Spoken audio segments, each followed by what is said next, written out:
chiar tu kan nu hi a khua a sik lo maya a chiar thei lo chung chu keiman karon hui si dona a chiar thiam lo deuh ani pon min lo sha thiamanga angai thak dan in lo thiamanga ani po adam theinan in tong traina lama te min lo hriat sakula kan dua i channel hanti top deuh wang po hi ngai thatu te kan channel min lo subscribe tu te le min hlut sak tu te in za om sia thiam lo chungin keiman karon chiar hri mai idona ni sai lo no pui pasal tha than siama bung som pathumna tonmang khodur hunte alo liam ve zela tuna chuan zong bual khuapo khonwam tak le in lungrual tak ralmuang tak boxi an lo ni chauta lal le a khon bol upate in an zir boka khodang reng an ngai bi khau lo an ral do nei ber le an kho then om nai ber ni bok changjol khuan en la in rem na sa ui hial an lo tan to a athima war po thulova atul na apia nga in tan puya in chom dol ton jok to turin thu an thlung fel diam to boxi tar nu naw chaklo jok le no pang thlengin ami zaleng zong te chu lim le thlamuang takin an leng za to a abikin nula le tlangwal ta ngat phei chuan hadam taka len lai an chen theya wangin anuam zual ngot nge yang le heti lai hian than siam le rongu ri po in hun rei lo te a in nei to mai turan ni awangin an thei angin in buat sai na lampo an kal chho pui ve beka mim ku thla chonhulama in nei hun tur te bituk lokin chutiang chuan a khoilam ve po chuan ngak le phur takin chu hun lo thleng tur chu thlir chung ranin anin buat sai chho zela an pha kang to ka ro pui le hlim taka anin nei chu lom ngei tumin tan an la sau sawa zan khat chu than siam hian mu mangmak tak le danglam tak hi anei lol maya atuk jing khowar thleng mai chuan ngai thalo le ril runuam lo ruang reng tak chuan eng em ani lawang chumo ti in ril ru hel kam tak chung chuan angoi bok pui ta zoka than siaman amu manga chuan ronguri hi kham ko tlang sang taka lo in ham tang trokin manga angle thaphang taka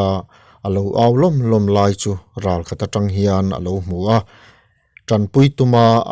vapan phei atum chuan alo cheson thei reng lo maya chutia ronguri mang angle thaphang taka a om lai mit meng chu than siama chuan hmu hreum ati in a thei hil thei kher lowang chumi hnu chuan ronguri chuan han tanna tur thahrui anei zo tak ngang lo awang chuan chu kam kho sang zeta chuan trap hom chungin atla thata vona chu ve le than siama muhil tuilai chu aron phusoka aron har chuak ngal ta hlola khuma chuan than siama chu thlan sa phunga muin athin te po chu ala phudot dot maya ake income betlat chu apuan sin chuan alo zial betlat boxi awangin alo ti che theide lo mai hi alo ni a ake mor po chu amu deuh chum renga jingkho war fel thleng chuan amu hil zui talo chumi tuk vek chuan ro ngurin a thian nu ro lian pui chu lakai pui tur ra som tumin lalin lam chu apan pheya lalin awathlen chuan ro lian pui chuan rong hi alo bol meka ronguri alo kal amu chuan thiani eng thil nge ni ta tu nang jinga te I lo lan phei tak lol ni hote lo leng thute khai eng thil poi pang nge inei tak hi a fiam thu pa deuh hluthian alo tivara ronguri chuan eng thil dang vak du nei san love ingai om ema karon kalmai mai ani a han tia baka voin lamte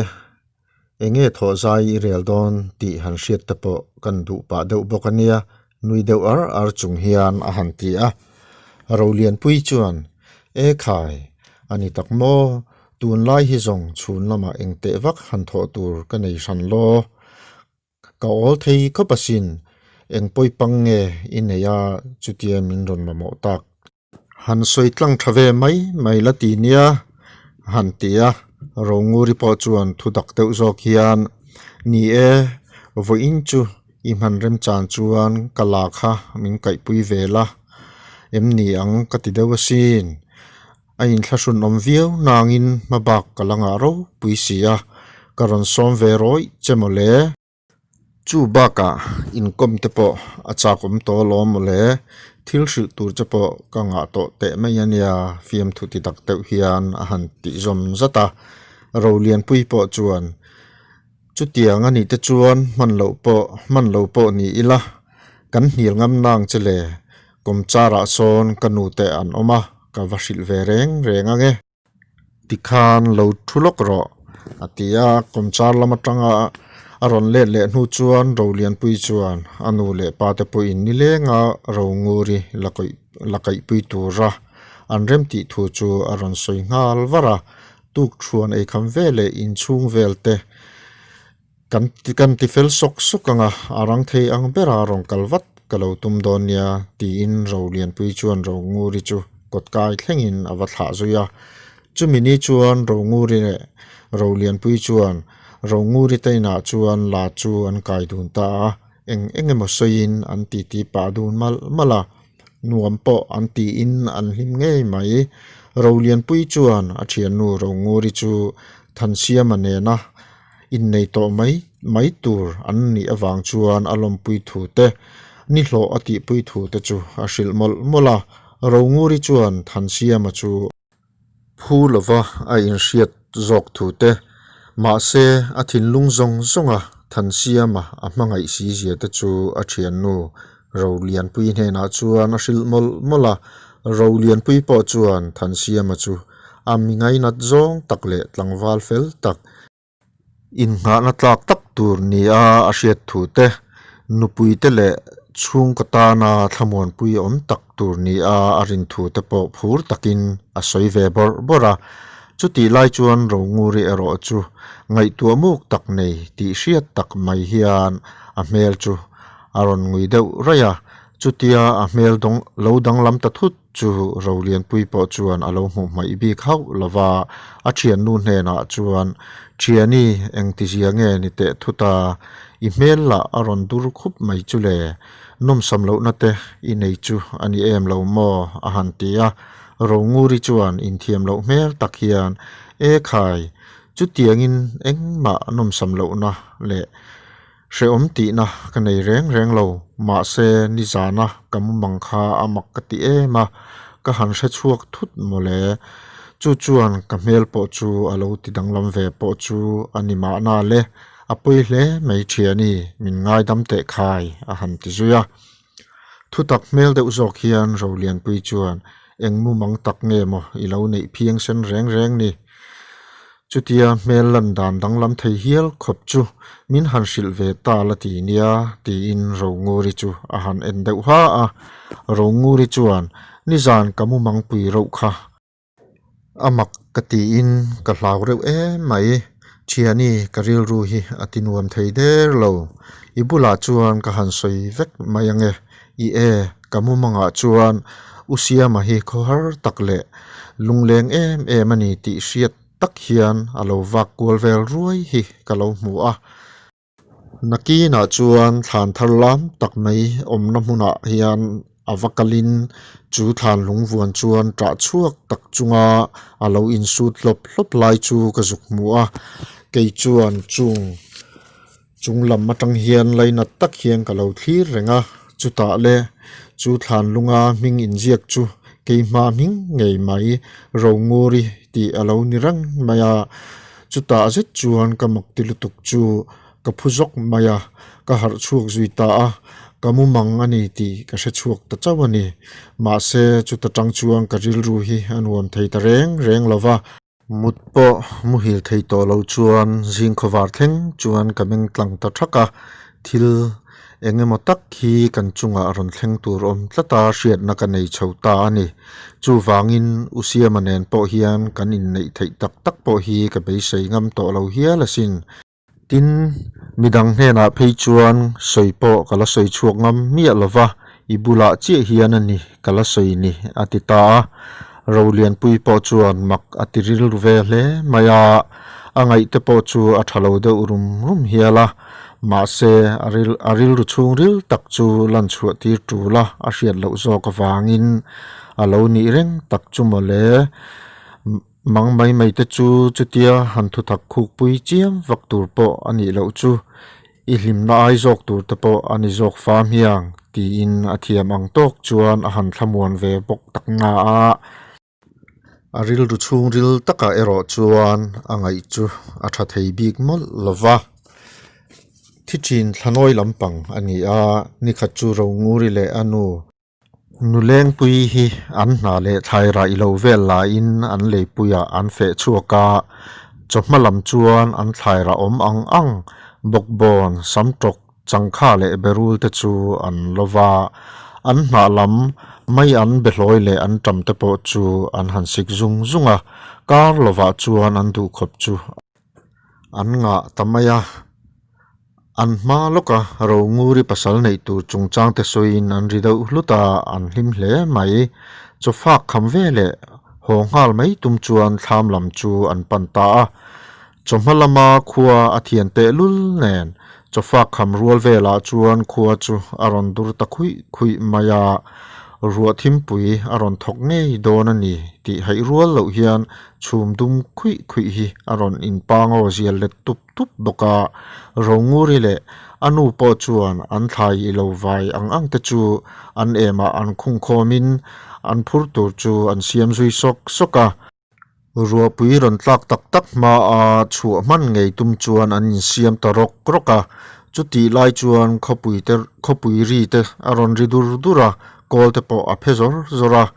trek te po chu atlatan ta chumin hu chuan nuleng pui te nu fa po chu an thei anga man mo chuan in lampanin an ho ta wanga ma se thui po an lakal man ma chuan ruwa fangsho pui hi aron tlata phuara reilo te a chuan ruwa pui van on chu atama tam mangkheng hian aron sur tabuan buana rongurit nu fa chuan changel na khuma an thei ang to ka in khu hul chung chuan man mo takin in lampan chuan angkal ta zela ruwa pui van on sur chu atam nangiang maya karlova an hu zor ngal nuang maya an do rei deuh nu phei chuan votti takin an khur sai ta loka chu tiang chuan atopa ruwa sur buan kara chuan ro nguri le anu nuleng pui te chuan in chu an thleng ve ta rama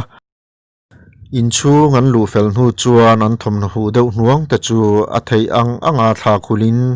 mei te chemin thukma a chuan meilum ai chuan an thu tom ngal choya chutia mei vam thatak an ai chung po chuan ro nguri votti chu are hlei thei ta hlek lo maya ataksa chungril taka chuan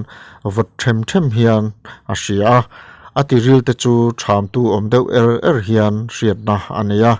ataksa te po chu a khur deuh dat renga anu nuleng pui ero chu thom thoro te a ha a meilum te a ai lum le nu chuan aron pa ngai chole ngal maya ro nguri chu apangte aron sat deuh boka wang chuan zanria chopo kilmu mal peilo chuan akhum lama chuan amutang hala nuleng pui po chuan afanu omdan chu khosikin tantir ni in ria adam lo zui vak mayang ti chu a hlauril ru hle a fapa rodu ala vai kala athang bo lai alo ni awangin an nu fa chawa an ni mai sia atha te po chu a phang ril ru ang reng hle eng ati zui em long chumo ti in ama le ama chu a han in nem chapa zanri ai kham fel nu lok chuan mutzai chu an rel chho ve ta nuleng pui hlauril ru kang nge mai chuan ronguri chu a khosik klun chuan zan lai per set om vela chuan aron ti har ta chutia rongurin thom aron nei chho ta ka chuan nuleng pui po chu aron har ve ngal boka nuleng pui chuan mami engtin ngei om i khosikitlu nem ni a han tia afanu ronguri pang thlan deuh hlom chu han de saka alo sakher maya ronguri chuan anu hne na chuan kanu ka khosik ka tlun deuh ni in ka hria vot ka ti mai puan kha min ron thua bel sakte aron ti tham deuh tia ka nuleng pui chuan a fanu chu panpui a han thua bel sak ngala a thei anga buai puin duat takin abula chuan a thut chil rana jingkhua alo war chho chuan ronguri khosik po chu aron tlaniam ve ta dewa reivak lo hnuwa chuan amu hil vele ta sek seka khuate alo war chowa ni te alo tlang san tak hnuwa chuan ronguri dam lo thu chu khachunga chuan alo thang chuak thuaya chutia ronguri me khumbeta alo dam lo ve ta chu mi ten an lo hriat chuan an khonga in an laina thlom hle a ei thei zong om le artui lote hi an ron hum sak liam thina then om khoveng te an felin kan tu po an nei thei hle thina ni thathar lo de chole tur chanhulam loka pasal nei mai tur an bok nen apoi an ti pui em hloma than siam atan la ashil hai thlakin angai tu ana po abuai hle mai ronguri dam lo buai pui le en kol reng chuan a hun le tha zong sen alo ngai chhota ani bera atul dan ang angin a hun ol na ya chuan ronguri bula chuan a tap deuh chot reng mai ani a thian nu ro lian pui po chuan angai tu em renga ronguri dam lo chu a that chho vele mai an rin lai le azia om chole mayang chumo ti a beiseina sang tak ne na an thlir lai chuan that lampan an hekin a chaw chho ta tol zok sia chole thil dang engma a ei thei bok si lo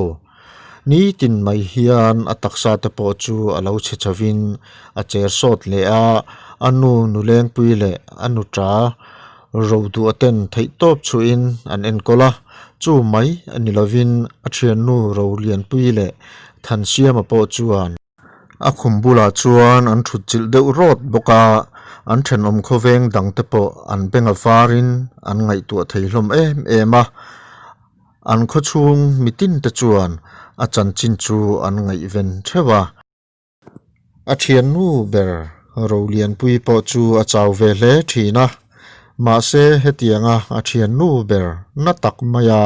alo dam lo ta thut mai chu a khonga in a lainat em boxi akal hatsan phal thin lova lalnu rampui po chuan rongur ei tur tan ti in ei tur nei tha le artui te hi ro lian pui chu aken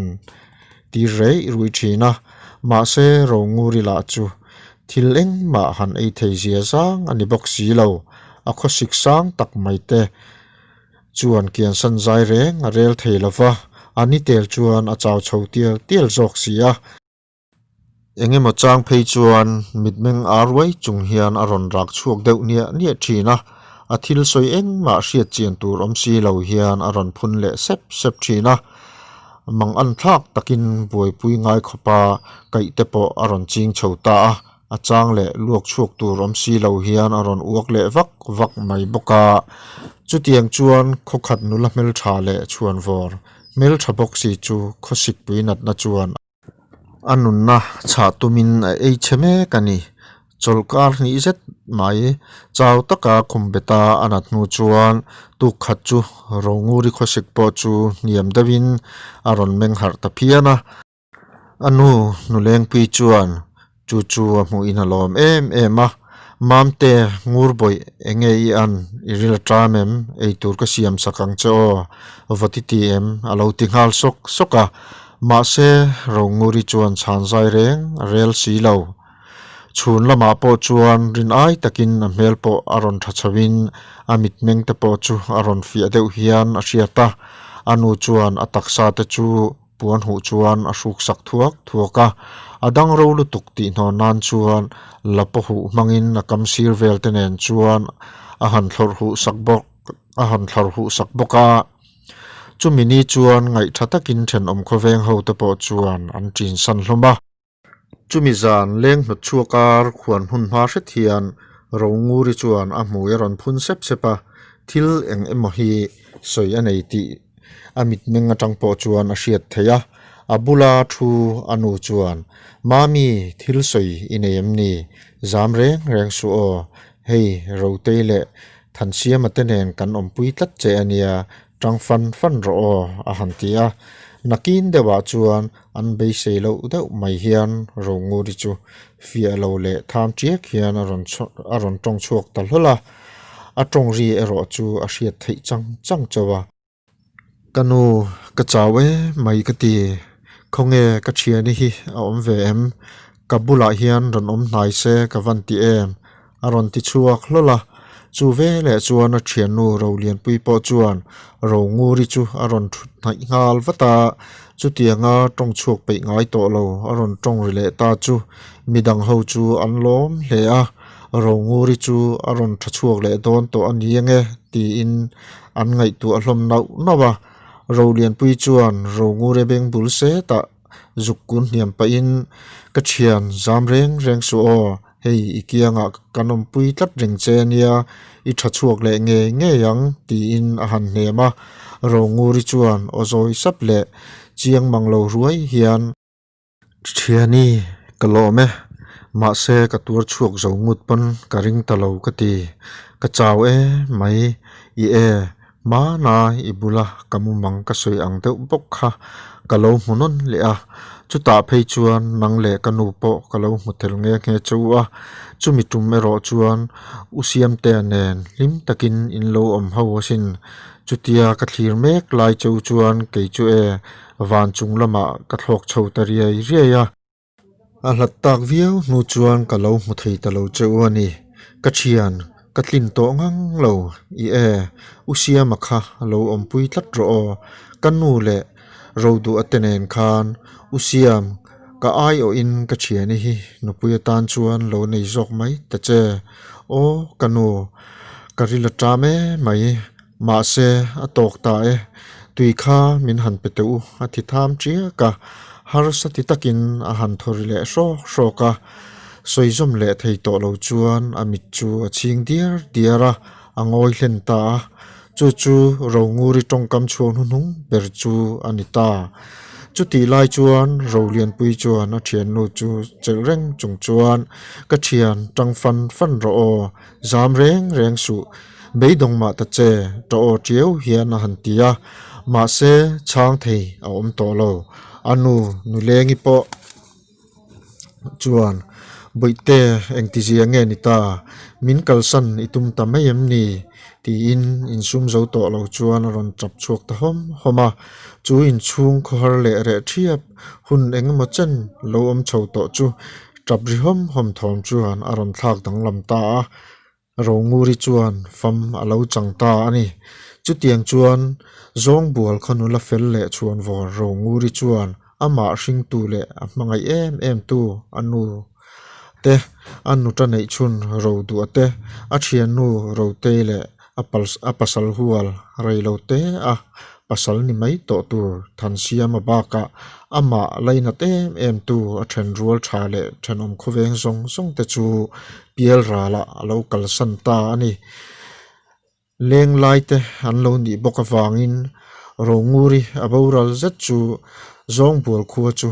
a khopum pui mai chuan a ngong tak mewa a re hian a re rui maya a khomi le sa zong a pui pang atara zur chuan an tuar ema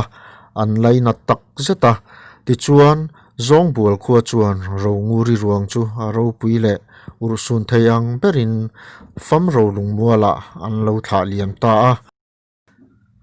anu le anu ta te then rual tha te le then om khoveng te in pek na ro puin thei to po chu ma se khuanun achunga ro rel na alo kalpui zo to si awangin chu engma in atidang lam thei si lova kan that lai hun le wang lai hun ber po ni ma se he thi na kut vo thian a me to chu tu ma in handang zo ngai lovani chu tiang chuan ro nguri chunga po chuan thi na kut vo chuan ro arel sak ta sia ti dang lam thei ani to lo ril runa tak le ui taka tra vong phong mai lo chu ti thei dang re a om ta lo ani ti khan i kan lo du tok photanga i ka chiar ngai lova enga mo chang in kan chiar ve za uzawa i ngai thak shom lai te po alo om mai theya khanga khan in mi hriat thiam na karon dila i lo thei lovin karon da ani ti kha min lo hriat sak don nia